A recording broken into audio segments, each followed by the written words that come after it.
টাকা? কিসের টাকা? আরে তুমি তো বললা মেয়েটাকে একটু ইফতিজিং করবি আর আঙ্কেলকে একটু ভয় দেখাবি। সেই সময় আমি এসে তোদেরকে মেরে তাড়ি দেবো। তোরা 5 জন আছি, 2000 করে দিয়ে দেবো। দেও হয় 10,000 দিয়ে দাও। ছেলিপিলি সব খামটাম হয়ে গেছে, ডাক্তার বাড়ি নিয়ে যেতে হবে।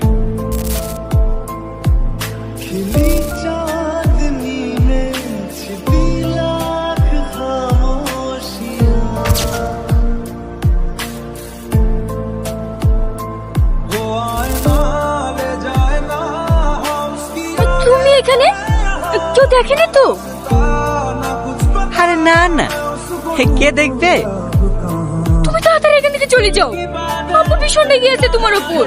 আব্বু যদি জানতে পারে তুমি এখানে আছো তাহলে তোমাকে রাস্তা বাজে রাখবে না। তুমিও তো ভয় পাইছো কেন? কতক্ষণ হয়ে গেল তোমার ওই চাঁদ মুখটা দেখিনি। আর তোমার ফোন করছি, ফোনটা রিসিভ করছো না কেন? ফোন আমার কাছে আছে নাকি? আব্বু লিলিছে। যাও তুমি বাড়ি চলে যাও, আব্বু এখনই চলে আসতে পারে।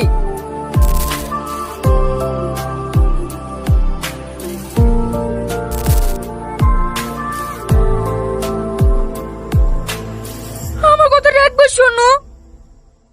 চুপ কর তুই। আজ ওর একদিন কি আমার একদিন। বাপ মায়ের শাসন নাই, কিছু নাই।